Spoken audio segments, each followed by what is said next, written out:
Alright, so we're going to put some ends on these battery cables, and that four-wheeler only takes, or ATV only takes, just round ends. It doesn't take like a post-style battery, so that's what we're putting on. And so I'm just going to show you how I do that real quick. There's a couple ways you can do these ends. Sometimes some stores will have a press, and they can actually just go ahead and press them onto your cable. That's about the best way. But your other option is to either slide this on and then hit it with a center punch, and that works. If you drive a hold down the center kind of with that center punch, and that'll hold on pretty good. If you're doing that, I recommend, if you can, to go ahead and tint this with solder. That'll help hold it together, and it makes it just a better connection. So that way these wires don't just spread apart, and it makes it less out for your end to pull off. But what I'm going to do is I'm going to go ahead and just completely solder these on. It's not a real hard process, and I'm going to show you how to do that. Basically, all you need is a torch. A propane one works. I'm using an oxygen acetylene torch with a brazing tip on it because I have it, and it is better if you have one. Propane works, but it's not as hot, and they just don't. It takes longer. It's more of a pain. And so I'm going to go ahead and clamp this in vice grips because you don't want to have to hold on to that.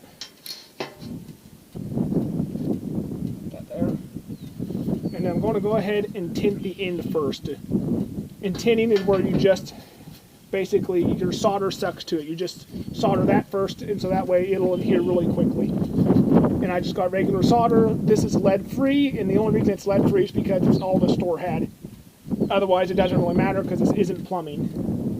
And then I got some solder paste. Solder paste is a must for about any soldering. If you have trouble getting your solder to adhere to anything and it just doesn't work, you need to get paste.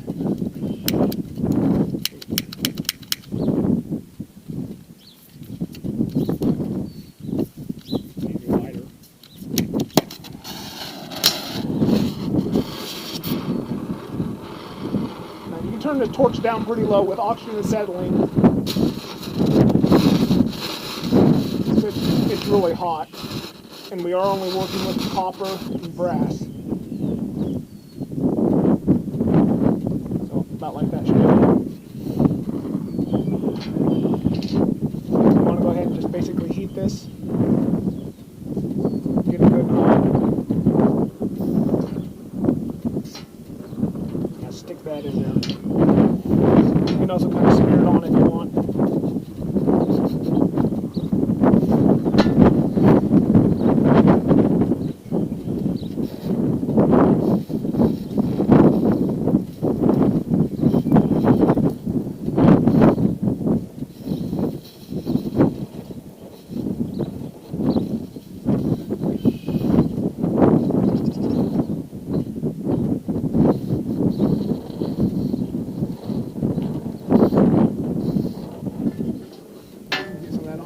That, and you'll see it suck down in there, and that's how you know you got a good tint, is that'll just kind of seep all through the wires.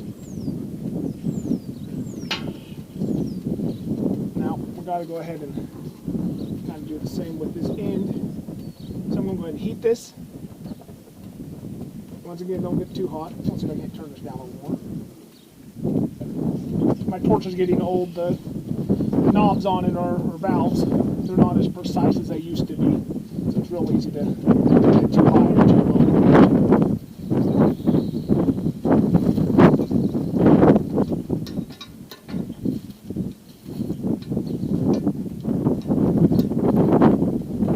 Nope. Stick that in there.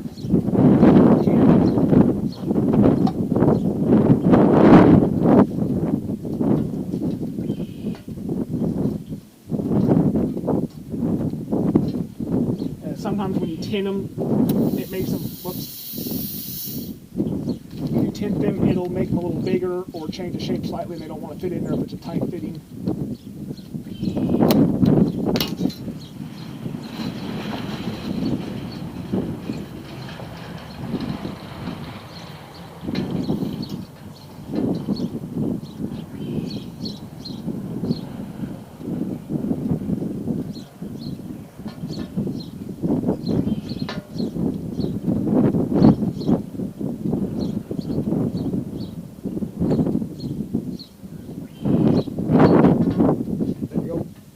That in there like that. And I'm just going to take more solder and heat this. Keep your heat more on the fitting than the wire, because it's brass, it can take more heat. And when you heat that, you'll see it just suck down inside of it. Fill that up.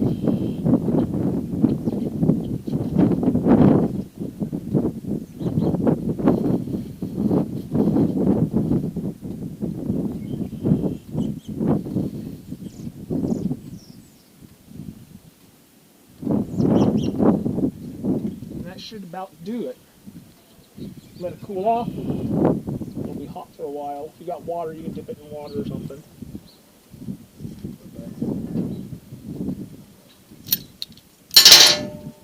And there'll be some solder on the outside of it. You can kind of just knock that off if you want.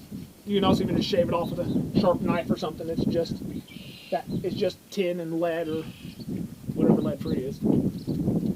So it shaves off easy. You can kind of check it, make sure you got some solder on all sides. Looks like I do. It's a good fitting. I think that'll be fine. And that's about the best way you can put on a battery cable end, and better than anything else, because it is a solid soldered joint. You don't have to worry about it'll cut down on corrosion, and you'll have just a lot smaller chance of a bad connection. So that's a good way to do it no matter what the battery cable's for. I mean, anything from large machinery to I'm doing this for an ATV. So it's something that's a worthwhile skill to learn. You don't have to pay somebody else. You won't have to pay somebody else to do it. Soldering's one of the easier things and cheaper things to be able to do at home. Another little tip for you, if you're using acid core solder, make sure you always pinch the end of your acid core solder shut. You can see that little hole in the end? That's where the acid core is. And see that acid squirt out when I pinch it? Make sure you pinch down a nice little portion of it, and that'll seal that off. This corrosion in it, that's because the factory did not pinch the end shut, and that's the way it was when I bought it. And so since they didn't do that, it corroded because it leaked the acid on itself. If you put that in a toolbox or something and leave that non-pinch shut, it'll corrode all your tools and it'll ruin the finish on them. So make sure with acid core, you always pinch the end shut.